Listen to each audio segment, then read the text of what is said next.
Bench Opinions. Three idiots with amateur analysis. It's another week, and it's time for another Bench Opinions football episode. I'm very happy to be back. Thank you for being back, because without you last week, we were a ship without its captain. That's all right. I could have tried to captain us, but it would have been a lot of bark, no bite, if you know what I mean. Anyway, but back to almost... What captain would you compare yourself to in any sport that you can think of? Who's been the worst captain around? I thought you were going to go for like a movie character. Oh, no. I am the captain now. No, definitely not I'm him. Captain Hook on the golf course, but not in a team. How about Zach Johnson of the US Ryder Cup team? Good Lord. Mike Weir. Mike Weir. That is my... If someone... I don't think I can ever be more insulted than if you say you are like Mike Weir. To those who don't know, Mike Weir captained the President's Cup team last year with the international's best chance to win, and managed to royally fuck it. There you go. Exactly. So I'm not Mike Weir, but I'm good. It's good to be back. Quick insight into where I was. I was in Leipzig over the weekend and managed to catch a Red Bull Leipzig game. Well, Nice. You're not allowed to call it that. Sorry, Rasenballsport Leipzig. Were the tickets quite easy to get for that? No, it was Okay. actually really difficult. It was also against Hoffenheim, which is like not a team with a massive fan base. No. But They're both competing though, aren't they? No, Hoffenheim are like 14th, but just above the relegation zone. But Leipzig just fired their coach, and so I was sort of trying to rebuild. They'll finish probably in the Europa League spot.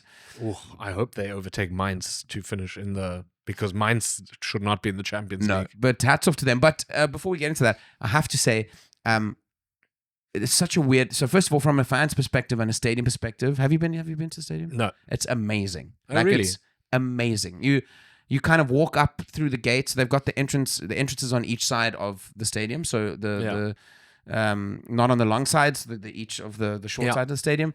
And you walk up and in, and you kind of walk up the first set of stairs through the gates, and then you're like, usually it takes a bit of time until you're at the pitch. Yeah. And literally nothing. It's seamless. You kind of walk in and you're straight into Okay. what is a stadium that's like built into into the ground pretty much. Right. So, and you didn't wait for anything. It is state of the art. So I can only recommend it, and we should probably do it sometime, is just jump on the train on a Saturday morning. We played, the only tickets I could end up getting us were standing tickets. So we were amongst the ultras. And I think they cost 17 euros. Oh, wow. Which is really nice. And the rest of the tickets are quite expensive, and it's quite a family affair. They don't really have the fan scene is very strange there because it's a little bit manufactured. Yeah. But very, very cool day and cool to see. And it was 3-1, so it was a decent enough game. And two of the goals were scored on our end when they were playing towards us. So very cool. Better than some of the Hertha Berlin games we've gone to go watch, especially in winter, when it's like a rainy, cold day, almost snowing, and it's like a 1-0 or a 0-0. Actually, funny enough, when I was in the stadium, I was thinking to myself, you see, this is what, if Hertha built a stadium, That's what it should have been. It was close to sold out. It was 45,000 people. It was packed. The only thing that I couldn't get out of my head, and I guess this is the whole thing is, it's like you're in a Red Bull simulation. Like Oh, really? everything is Red Bull. Yeah. Everything. Every inch of that ground is covered in some sort of Red Bull advertising. And yet they sing, the fans sing, because we were at the side where they have the guys with the... They sing Rasenballsport. Well, they have to. They have to. But I'm just like, dude, look around, man. You're essentially like a walking, breathing energy drink. It's so if you let's say you're a fan of what were they when they got bought out? Were they 5th division? I think 6th, yeah. Even, 6th division. Yeah, Dynamo or Lokomotiv Leipzig or something. Yeah. If you're the fan of a 6th division club, let's say there's about 10,000 people who go watch your game at a push. Probably less, probably like 5 or 7, and you get bought out by a big company. Is that something you'd be excited about because now your team can now progress to the Bundesliga? Or do you say, no, this isn't right, football belongs to the people, and what Red Bull is doing is not fair? Oh, is that directed at me? Klaus, at both of you. No, you take it. I don't think Klaus heard half of the question. So not. I think it depends on the context in terms of, so like, I think for me with Leipzig, the one thing that I can't look past is that football after the Berlin Wall fell, football in the East was very badly neglected. Yeah. And I don't think there was any serious, realistic chance of any side from the old east of Germany getting into the Bundesliga. So I think from that point of view, it's like, as a fan of what used to be pretty big clubs during the DDR Liga, they were competing in Europe and they were, they were good sides. For them, that's all to be gutted after the wall fell and lose all their funding and stuff. And you're like, well, I'm a fan. This has always been my team. I think it's probably easier to get on board. Yeah. Whereas I do think, even if it's crazy thoughts, but I do think if you're someone like, I don't know, Accrington Stanley in the UK, I think you can achieve quite a lot just purely through footballing ability, because you get through the pyramid and money will come in and you stabilize. So I think if you're a well-run club, you can get there. But I think this was the only chance a team from the old East Germany had to kind of get and compete. And I think the way Red Bull did it, even though it was a money club, the way they did it, I think made it easier for them to get people on board, because they didn't just come in and buy the world. Yeah. They definitely built structures, and now the whole of Red Bull's global football operations are now in Leipzig. They have one of the most successful academies in the world. Yeah. So they've really created a proper system and a club. It's not just go out and go get someone and hope it works. Is that a net positive then for football? If one looks past the evil of it being a sponsor, are they actually adding value to football with the academies and with the way they operate? I think they're adding value. My only big criticism is that, and this is going to be something that maybe kind of over time we see, is how ambitious is the club really? Because to a certain degree, you actually see it. You saw it in F1 with Formula One now with Tsunoda and the money that was behind also the move, and that everyone always says, hey, Red Bull, the F1 Red Bull operation is not, you can't compare it to Mercedes-Benz or whatever, because it's not a marketing operation, it's a business. Yeah. And I worry for Leipzig that, are they really going to get to a point one day where they're like, okay, we've got ROI on everything we've built, or is it always just going to be a business? Because if it's always going to be a business, you're always going to sell your best players at the highest price. And I don't think realistically Leipzig can go out and compete for the Bundesliga year in, year out, and Champions League, for example, if every season, because it makes them a profit, they sell their best players. Yeah. When you say return on investment, aren't there like multiple ways that you can get a return? So like growing your club, growing your stance, growing your fan base, selling more merchandise. I mean, having a big star doesn't necessarily mean you have to sell them to get money. You could get it through other means, right? Yeah, it's tough to grow an international fan base, I think, if you're not a established club already. Like, you need to win to grow that fan base, and for that you need to keep your best players. So it's sort of almost like a catch-22 situation, because like the markets where football is becoming really popular, where a lot of fan bases are, which is Asia, and I guess not financially, but a large part also Africa, is they're not going to become Leipzig fans because they finished fourth in the Bundesliga and third in the Bundesliga. That's just not someone you get behind, So it's Bayern, Dortmund, to a certain extent. Maybe now Leverkusen will gain a bit more fans because they're competing, but it's always success-based.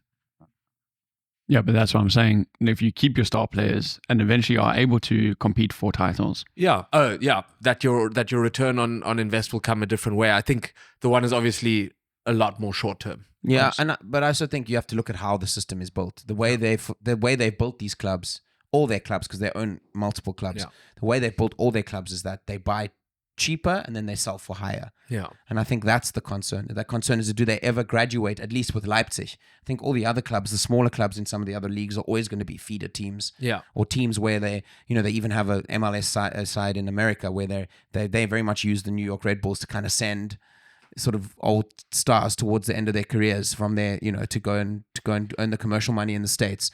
But I think that's my question, and like slight criticism if they don't, is will they ever graduate to going, okay, we're not just going to take, because now they have the same thing now with Xavi Simons, who you've met working. They fought to get him back from PSG on loan again. They now paid 55 million euros for him early, but they've already announced that he's going in the summer. Yeah. So they essentially paid 55 because they know they can get 80 in in the summer. And I wonder for fans and for as a club and how they contribute to football globally. I think they're great for young footballers. Yeah. I think if you get a chance to get into one of the Red Bull academies, That's fantastic. what an opportunity. I've seen it in Salzburg with Sonja and her family, and the football operation they even have in Salzburg is crazy. Yeah. But it's going to be interesting to see if they can ever graduate from that. They're 5th in the Bundesliga currently. Bayern are leading. Yeah. Dortmund, Bayer Leverkusen, I think by 6 points. Exactly. 6 points. Who's third in that? Eintracht. Frankfurt's third. Yeah, and then Mainz 4th. Mainz 4th. Leipzig actually jumped up into 5th, and they're only 1 point behind Mainz Yeah. and 3 points behind Eintracht. So definitely within a fight, and Gladbach are not far behind. No, that top 4 race is going to get interesting. Yeah, I mean, everyone down until there's only 7 points separating 4th and 11th. Yeah. So it's very tight going into the final stretch of the season. Werder having a really nice season. Yeah, very, very stable. I think for a Werder fan these days, first priority is always just avoid relegation. Yeah. And the earlier you can avoid relegation, the better. Usually there's like a thing in football that if you get to 40 points, you'll be safe. Right. In the Bundesliga, it's actually less. It's already I think 36. Yeah. And then after that, you can sort of throw caution to the wind and try and get as high as possible and hopefully get some sort of European place. Because it's unfortunately with Werder, it doesn't seem to ever be like, okay, now we've built and now we go to the next step. It's always sort of like you get to a new season and it's like, what are we going to expect? Because they also have to sell all their good players. Exactly. Yeah. They have to sell anyone who's decent just to survive financially. But yeah, it's a good season, and I think anything better than 10th would be amazing for them. Yeah. And would constitute upward movement, which is it what does, they and want. they've now had the same coach Ole Werner for a while. Yeah. And he is good. They went through a rough patch actually now the last 2 months where they were really struggling. They got dumped out of the DFB Pokalfinale by Arminia Bielefeld, but then now we know they've dumped a few teams out. They're now in the DFB Pokalfinale, the 3rd division club, and they're playing VfB Stuttgart. And then there was a few other results that didn't go their way, but then now they actually beat Frankfurt on the weekend. So you'd hope that this would be like a little catalyst just to get the end of the season over the line. I think there's 6 games left in the Bundesliga. Yeah, exactly. Yeah. Are we quick announcement? Hamburg for the 2nd division, 3-zip, winning 3-0 on the weekend, and some results going our way, really looking good. I think we're now 4 points ahead at the top. Okay. So we might be heading back into the Bundesliga, which We'd is love it. exciting. We'd love to see it. That's exciting. After how many years? This is our 7th year in the 2nd division. So crazy. So after 7 years, yeah. But it's good. Everyone always said it went. The more you read about it, a lot of people say that if you're a badly managed club or a club that's maybe not in the right direction, getting relegated and coming straight back up again is just putting like a band-aid over a gaping wound. So you saw it with Schalke. Yeah, and I think there's been building happening and they've kept this young coach, which I never would have done. And he's performing. So fantastic. Good to go. Should we go through a couple of the other leagues? Yeah. Just because we're getting into the business end of the season. One question quickly. Yeah. Do you think Bayern can slip up? They're 6 points ahead. Who's in second? By Leverkusen. By Leverkusen. I think they're too good. Yeah. I think there's too much firepower there. I think you've also got your clutch players like your Kane. Look, Musiala apparently is injured now, which is a bit of a problem. If Kane doesn't win the Bundesliga this year, then the man is cursed. He's not won a trophy no trophy, nothing. Really? His entire career. Well, the first problem was at Spurs for a long time. Spurs, but not a League Cup, not an FA Cup. Yeah. Now he moved to Bayern, and the first season he was at Bayern, they didn't win the league for the first time in 11 years. Yeah. So they have to win. On Leverkusen quickly, and I just want to get your opinion on this. Did you see after they got beaten in the Pokal by Bielefeld, which obviously is a shock. Yes, it's a semi-final. It's the 3rd division club, but you get beaten. And the fans were really upset with them. And Granit Xhaka had to go over to the fans and was incensed with them and arguing with them. What is your take on that? Hey, are Bayer Leverkusen fans right to be upset, or are they maybe not appreciative enough of what this team has done for them? I think they've got feelings of grandeur a little bit. I think they're a bit. So that was my initial thought as well. This group of players won them their first title ever. Yeah. So and were an incredible side, and they've had a good season again. They've taken Bayern close again, and it's not over. Yeah, and that's happens very seldomly in the Bundesliga. But my bigger criticism is Schalke. And the reason it is because I just think to myself, dude, what are you going to achieve? The fans are pissed off. It's right after a really bad result. Yeah. Calm down. If you want to engage, but I saw the video and he had lost all control, and he's not a player that's known for control. But I guess it depends what they're saying and what he's saying, because it seems like in the German ultra scene, there is your head honchos. Yeah. There'll be like, let's say, a handful of guys, 5 guys who represent the ultras, and they're sort of the ones who will talk to players. And they're very close to the players as well. You'll see it at Hertha as well. Yeah. So I understand the frustration of getting knocked out, because it would have been a great opportunity for Leverkusen to win another trophy, because they're also defending champs in that. That's another thing. They won the double last year, which is unheard of. Well, it's not unheard of, but I found that I think the Leverkusen fans just need to take a step back and be like, okay, yes, we can be upset after that result, but we don't need to fucking nail these guys to the wall and be like... And also, it's cup football. These things happen. It's not the first time a third division side is dumped. Arminia, they dumped 4 Bundesliga teams out this year. So, yeah, I don't know. I think Xhaka got sucked into a little bit too far as well. But I don't see how that's constructive, because you've just lost a game. And anyway. Maybe it's just the manner in which they lost that game. I guess it would be, but is there a right way to lose to a third division club?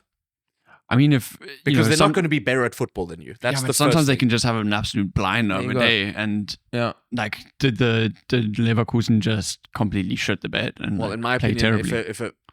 even if a third division team has a blinder, a first division team, if it's playing average football, it'll still win. But obviously it didn't then. But I just find that there's always slip ups, there's always losses, and have high standards of your team, but also don't be like you're Bayer Leverkusen. Relax. Yeah, you're not Dortmund or Bayern. Even Dortmund. Yeah, Dortmund. Relax. Dortmund need Jesus. Yeah. Anyway. Okay. France title challenge over already. PSG storming to that. They're 16 points ahead with 6 games left, so they've already sealed the league We've title. touched on this, and just to throw it in, is French football in deep trouble? Yeah, I think so. And I think the gap is so big there. It's just crazy. Because lower clubs in French football in the first division are really struggling financially. Exactly. Really, really struggling. Yeah, it's weird. And unfortunately, what they have now in France is they've got a lot of these sides that are... So like Strasbourg, for example, are a whole part of the sort of Chelsea, Clear Lake, I think they're Clear Lake, construct. And they're now 4th. No. Nice are 6th, and they're owned by Ineos, who co-own United. Then you've got PSG. So there's disparities in wealth there. Exactly. And even Monaco has always been one of those very bizarre sides. And I think the issue is now, and I think the next step is La Liga. I think La Liga is going to start because I've read that PSG's owners want to buy Malaga. Okay. And they also want to do a multi-club system. And a lot of the clubs in Spain are struggling as well.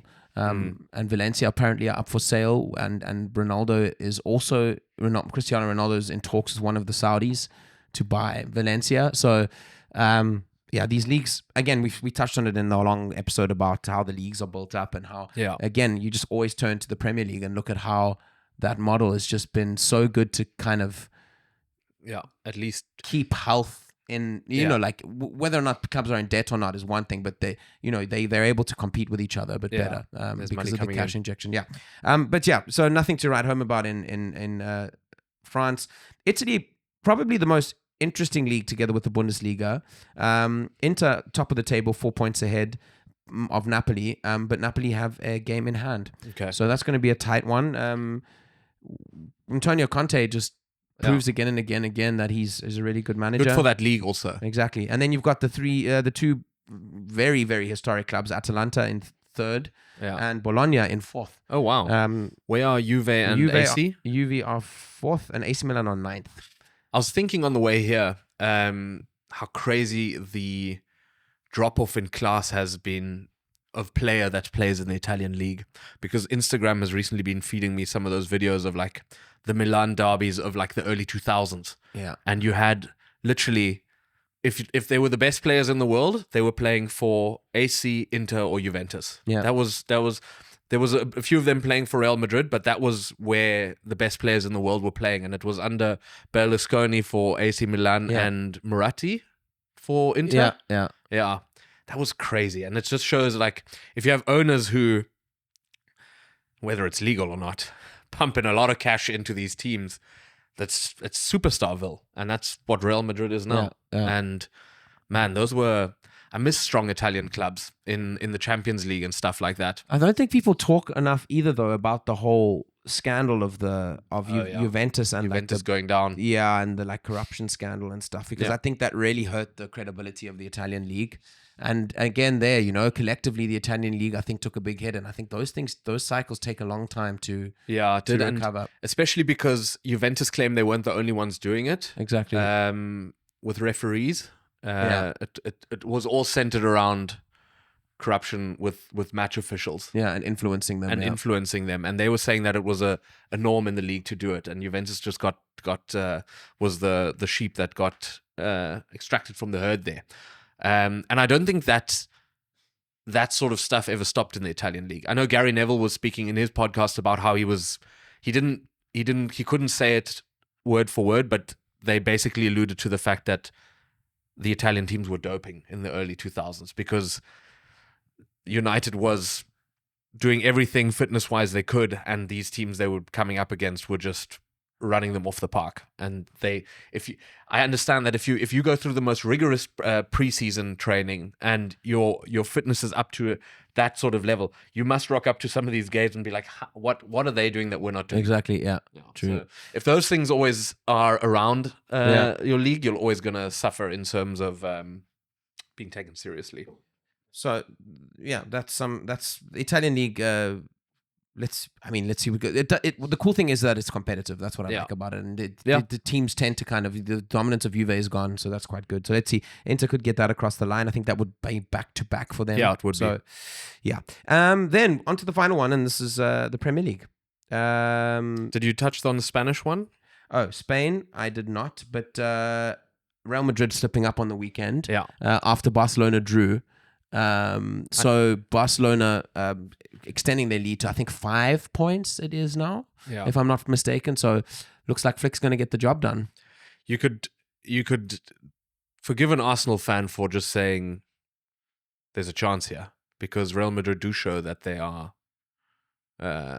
open to concede, because they also conceded 4 against someone in the cup. Yeah, then even though they went on goal difference. I also read this week that they also having a bit of issues because there's a little bit of uncertainty around Ancelotti, and apparently that's really doing a lot of damage to the attitude of the players in the dressing room. Also with a couple of question marks over some of their bigger players like Vinicius Jr. and Rodrigo, because apparently Madrid has to get rid of one of the two of them. And with the uncertainty around Ancelotti, and apparently Xabi Alonso also now saying he doesn't want to actually go to Madrid yet. He wants to stay. Right. He was the sort of natural successor. So I think there's a bit of off the pitch stuff there as well. So Arsenal play them when this comes out actually tomorrow evening, and they play them at home. And if they get a result against Madrid at home, who knows? Yeah, who knows? Doors are open. Yeah, I think obviously the glaring issue for Arsenal is the fact that they just don't have a striker. And I think also Arsenal drew against Everton on the weekend, so they're also not exactly. But then that brings us to the final part of the league. Liverpool losing, but when we spoke about this, I think at the time we looked at the stretch of games that were coming up, and I said if you guys could get X amount of points, it would allow you to be able to drop, and that's where you are now. And I think that's the reality of it. We didn't play convincingly against Everton in midweek. Yeah, and when we started against Fulham, we also weren't convincing. We got the first goal, but then so many errors, and then in the second half they played better again. And I honestly think Slot needs to start rotating that squad. Yeah, because it's starting to really, really, really get tight now by putting off the same players all the time, and it's not going to work. And Harvey Elliott is good enough. Chiesa is good enough. Even Wataru Endo will do a job for you. You need to trust these guys, because the last thing you want is for it to get tight again. Because if you lose the next one, then the pressure starts mounting. It's true. And it's literally just, you can't put this amount of games under their legs and just expect them to be the same as they were in October. Yeah. Final touch, I think, on that is also this whole the furore of the Arsenal and the refereeing decisions, and like people talking about how Arsenal would be probably even closer to Liverpool if it weren't for refereeing decisions. That there's some kind of weird conspiracy. That's apparently what's going on at the moment. But I think that's hogwash. I've always said over a 38 game season, refereeing decisions are not going to cost you the title. No, they're not, and it's particularly not at these margins. You know, I think if on the final day you end up losing on goal difference or something, and there's a blatant refereeing decision, you're going to be like, okay, well, it cost us. But I think with Liverpool being as consistent as they have been, I honestly think, and I think it's a pattern emerging also within Arsenal, is very quick and easy to find excuses around them. Yeah, and it actually started happening under Jurgen Klopp at the end of his reign as well. Is that there was always, you know, we played badly and then it was the pitch was too wet or something wasn't right about the refereeing and stuff, and it's a clear sign that you're just not good enough. Because if you're Man City under those Pep years, you were sweeping teams off the park regardless.